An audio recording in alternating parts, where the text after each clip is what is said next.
Lords Mello from Neighbors Together. And so the bill that, or the voucher, I should say, that we want to introduce is HAVP, or happy, kind of like happy. And this bill is resemblant of Section 8, only it doesn't have the restrictions or the eligibility restrictions that the previous Section 8 bill had. Now, who would that help? What individuals would that help? The Section 8 voucher would help individuals who are not only in shelters, but are on the brink of homelessness, individuals who are couch surfing or shacked up with friends, neighbors, and so forth. Now, why is this voucher so important?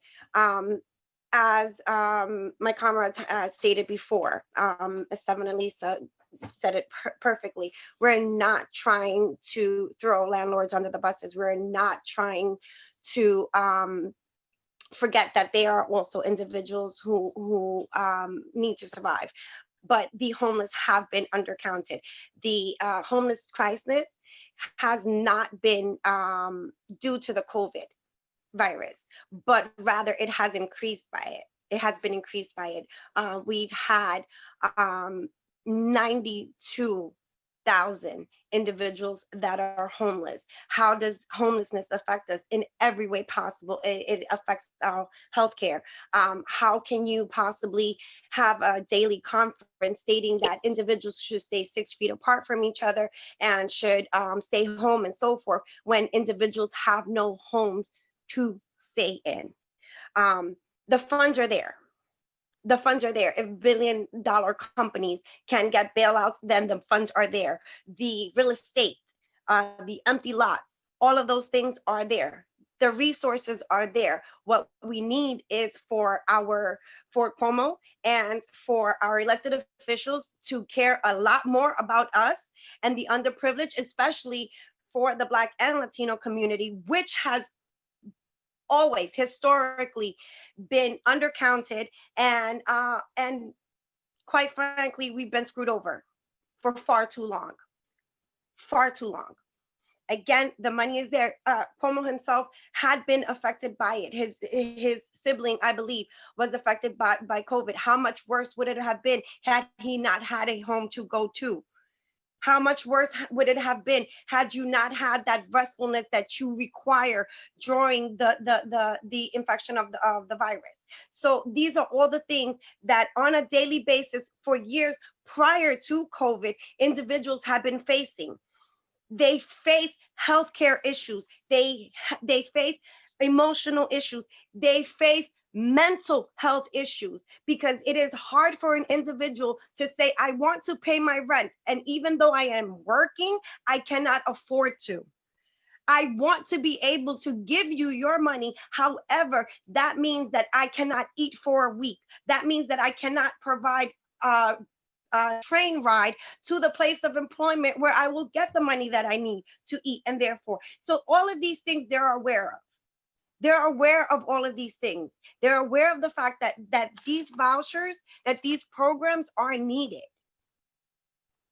That all we need is for them to care a lot more of their most vulnerable citizens and put these programs in place. Put these vouchers in place. We need individuals who are working to be able to afford a decent place to rest their heads. We need individuals who are either through disability or through loss of income to be able to have a place to live. Landlords, we're not throwing you under the bus. Once again, we're not throwing you under the bus. We're not saying we don't care about you. We do. We know what that feels like. We know what it feels like not to be cared about. We know what it feels like to be we know what that feels like. So that's not what we're trying to do to you. What we're trying to say is, and for the individuals who this is the first time facing homelessness, this is how easy a person can be homeless. We did not expect for COVID to hit. No one expected that their jobs would be lost at the blink of an eye. No one expected that their income would be reduced by more than half at the blink of an eye. That is how easy it is to be homeless. And it's ridiculous and it's gross and it's disgusting. Why? Because we live in the wealthiest state, in the richest country in the nation.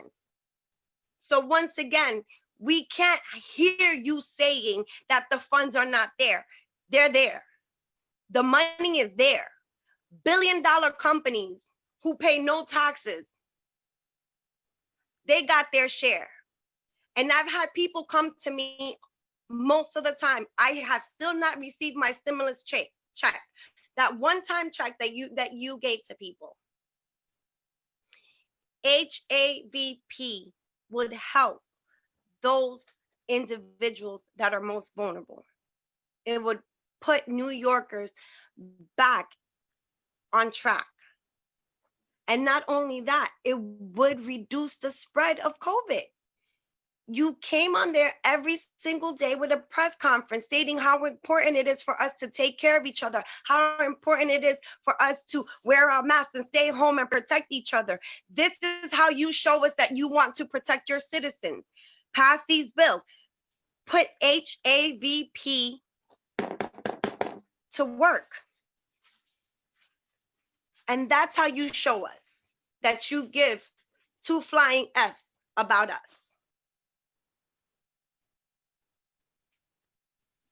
I don't even want to talk anymore. Lord, you came in hot saying everything that needed to be said. I should have apologized from the beginning because I knew I was going to get emotional. I've had so many, I know so many people who have been working hard for years to try and help the homeless crisis. And again, it's rising, it's rapidly rising, and we have to put a stop to it. This is not even a plea anymore that we're doing. This is demanding that we are heard, that we are taken care of. It's not on the lack of we don't want to do anything. It's on the lack of you turn the tables against us and then ask us to bury ourselves out of there when you're sitting high and mighty. No, that's not how that we can't stand for that anymore. We can't, because these are real people. These numbers, that 92,000, that's not just a number. Those are real lives that are affected every single day. These are seniors that worked all their lives and now they can't afford a decent place to live. These are children whose lives are at risk. That's why we can't hear we don't have it. We don't have the funds. No, you have it. The real estate is there and the funds are there. Get it moving. Get it popping.